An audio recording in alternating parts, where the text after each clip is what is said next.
जुई, अगं काय करतेस? आवर लवकर लवकर. जुईची आई केव्हापासून तिला आवाज देत होती, पण जुई तिची आवराआवर करण्यात बिजी होती. मांडवात खूप छान मांडव घातला होता. अहो का काय, जुईचे लग्न होतं आज म्हणून तर घाई चालू होती सगळीकडे.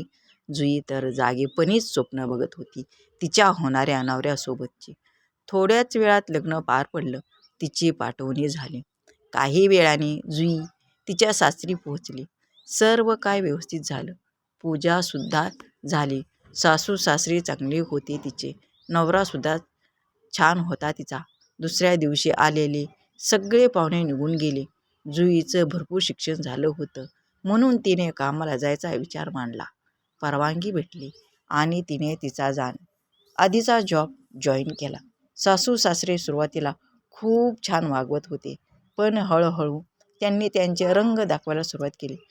जुई जॉबवरून आली की तिला खूप सारे काम तिला सासू ठेवायची. जेवण बनवणे, पूर्ण घर साफ करणे, जे काम आधी केलेले असेल ते सुद्धा परत करायला लावायची.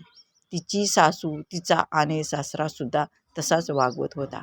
आणि आता आता तर जुईची सासू जुईच्या नवऱ्यात आणि जुईमध्ये भांडणं लावू लागली होती. आता ती खूप कंटाळली म्हणून तिने तिच्या माहेरला फोन केला.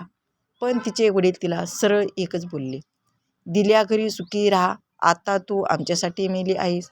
ते तुझं सासर आणि ते तुझं माहेर. तिला थोड्या वेळासाठी धक्का बसला, पण नंतर तिने स्वतःला सावरलं आणि मनात एक विचार पक्का करून ती परत घरातल्या कामात बिझी झाली. आता तिचा नवरा तिला कारण नसताना मारहाण करायला लागला. तीही निमूटपणे सहन करत होती, पण आता तिच्या सहनशक्तीचा अंत झाला. ती सकाळी कामासाठी घरातून बाहेर पडली, पण तिने जाताना तिच्या ऑफिसच्या बॅगमध्ये तिचे काही कपडे आणि तिची ज्वेलरी, काही पैसे तिने खूप सेविंग करून ठेवले होते ते सुद्धा तिने घेतले आणि तिचे सगळे डॉक्युमेंट्स घेतले व ती निघाली तिच्या नवीन प्रवासासाठी.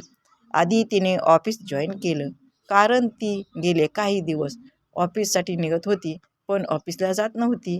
तिने 15-20 दिवस अगोदरच घरातून निघून जायचं ठरवलं होतं आणि ती त्याप्रमाणे जॉब आणि घर शोधू लागली. तिचं शिक्षण जास्त असल्याने तिला पटकन जॉब लागला आणि घरीही भेटलं. आता ती हा जॉब सोडणार होती. तिच्या नवीन आयुष्याला सुरुवात करणार होती. त्याआधी तिने तिच्या नवऱ्याकडून त्याचाही नकळत डिवोर्स घेतला. तो कसा, तर तिचा नवरा खूप ड्रिंक करत असत. मग रोज ड्रिंक करून येत आणि आल्या लगेच झोपीत जात असे. तीच संधी साधून त्याचा झोपेत अंगठा घेतला आणि सर्व क्लिअर होत त्याचा कायद्याने डिवोर्स झाला. ऑफिस सुटताच जुईने कॅब बुक केली, कारण आता ती दुसऱ्या शहरात चालली होती स्वतःला शोधायला. कॅब आली. जुई कोल्हापूर सोडून निघून गेली कायमची, परत कधीही इथे पाऊल न ठेवण्यासाठी. मुंबईमध्ये पोहोचताच तिने आधी तिच्या नवीन घराचं दार उघडलं. तिने 1 BHK घेतला होता भाड्याने, नाही तर स्वतःचा, कारण तेवढे पैसे तर होतेच तिच्याकडे. ती घरी पोचताच तिने एक दीर्घ श्वास घेतला आणि घराकडे बघितलं. दारातच पाया पडून ती आत आली आणि लाईट ऑन केली. आता कुठे तिला फ्रेश वाटू लागलं. ती आता लगेच जॉब जॉईन करणार नव्हती. आधी तिला पूर्ण घर सेट करायचं होतं आणि मग ती जॉबला जाणार होती. ती आधी फ्रेश झाली आणि मोबाईलवरून तिच्यासाठी खायला मागवलं. नंतर ती ऑनलाईन वस्तू बघू लागली घरात लागणाऱ्या. त्याच वेळी कोल्हापूरमध्ये मात्र चित्र वेगळं होतं. जुईची सासू जुईला सगळीकडे शोधत होती, पण ती काही दिसली नाही.